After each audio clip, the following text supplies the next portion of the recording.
I don't care what anybody says about this episode. I know the CG is terrible and everything. Like, yeah, it's clear that they don't use CG on the soldiers. It's been like that since the last like season 1. Just they never use that much budget on the soldier and shit. I don't care about that. All right.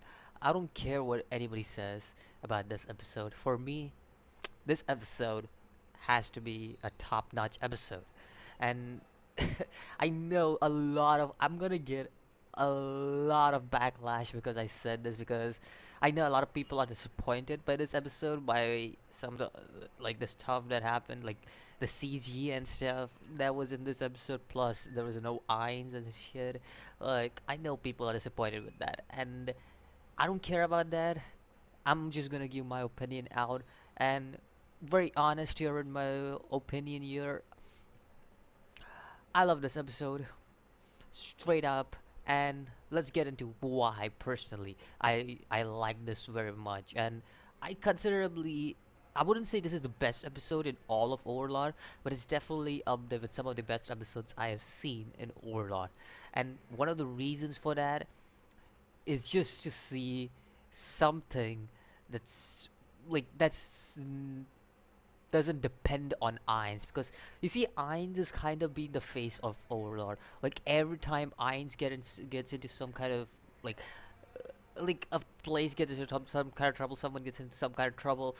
It's just Ainz or his soldiers showing up, and we haven't seen anybody else to like play a big part, a big role in this kind of situation. I mean, you could say that uh, Climb and all these people have played a role, but to be honest, let's be honest, like Sabas was the one who actually saved him. So in the end, it's like Ainz and his people are the only ones who do the job here. But yeah, it was great to see other character just than Ainz and his soldiers do something for once, because I just feel like a show, like characters make the show, and it's just for me, at least for me, characters make the show. Character, the story, that's what make the show. And you're for me, each character is important when it comes to an anime. Like, there are some characters that are just irrelevant since the start, and they don't like ever pop up again. Yes, there are characters like that who I don't give a shit about. But there's certain characters like Henry and Nefaria, like in this episode. Those are characters who pop up over and over again, and I hope that they just show up over and over again in the series, because they are like the this important part that that kinda is very important to Ainz. The reason for that is because they are kinda in a way economically supporting Ainz, I would say, because of the medical herbs, medical potions and shit that the fairy is building, and it's like, okay, it's important in that way. So it's good to see these side characters who are like, who just like we never thought would do something throughout the series and will be depending on Ainz finally do something on their own rather than depending on their Ainz. It was great to see the Goblin Army. I was like, yo, what? Like, I was like, what? And I don't know who this was, but the Goblin strategist who appeared, he kind of reminded me of one of the people from the Romance of the Three Kingdom game. Now, I don't remember the name of the person. If anybody knows who it is, who's anybody has played Romance of Kingdom, let me know, because it's been a long time since I played Romance of Kingdom. It's been like 2 years since I played Romance of Kingdom, so I don't remember who exactly, because I think so. I played Romance of Kingdom and Dynasty Warrior at that time, because I think those were the new games that came out, or was it in 2014, 2015, something like that. I don't remember, but it was around that time. When I think it was when Dynasty Warrior 8 came out. That's when I played the game, because I was like, oh, Dynasty Warrior 8 empires. I was like, I can create my own character, build an empire stuff and all that. But another point, I was like speaking about the Goblin strategist. He looked a lot like one of the characters that had a main story in the Dynasty Warrior series, and was kind of an important character in the Romance of the Three Kingdom. Now, I don't remember which character, the name of the character. So if anybody remembers the name of the character, I would like you to just inform me about that, because It's just because I just felt like he looked like if not if not just type in I'm crazy. That's all. Anyways,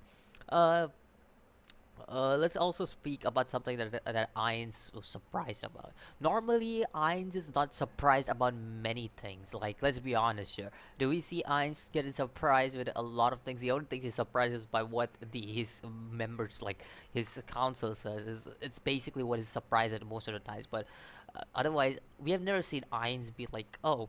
I'm surprised because this guy had this kind of power, and I'm surprised because this guy used a level 3 or tier 3, tier 4 magic. So because of that, Ainz is like never like surprised. So it was for first time, Ainz was like, "What? What happened?" It's like, and it was great to see because I just had this small chuckle when I was like, "Wow, Ainz got surprised by something for the first time." It's like, wow, but it's just like first when Andrew like summoned the horn. For a second, I thought it was Ainz who popped up because I just had the feeling. Then it also uh kind of was a goblin thing, and this whole carnivalage. I think that's what it's called, carnivalage or something like that. Uh, this whole thing was based around goblin, so it was obvious.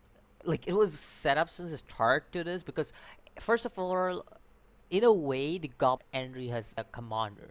So I would guess that Ainz, who thought it was a trash item, basically, uh, basically had some kind of requirements, which Ainz says like, oh, there must be some kind of hidden requirement. So I'm just predicting this, but I have a feeling that the hidden requirement for this was that you needed a goblin commander or something general or a goblin to accept you as a general. I was gonna say journal for whatever reason, but as a general. So it's like, okay, so the goblin had already accepted Henry as that commander, and that's one of the reasons why basically I see we've got this of 5,000 goblins, and there's not weak goblins in any ways. No way in hell that these are weak, alright? Each of them are good, and that's what makes this like wow. I'm not like I don't think they're as broken as Ainz's army, but still each of them are pretty damn broken, and they slaughtered the whole kingdom's army. Like wow. I'm guessing these are like let's Ainz's like I think it's like level uh 30 or level 40, like let's just say that the Lich King or then the goblins would be like half of that most probably. I would guess like level 20 or level 25, something like that.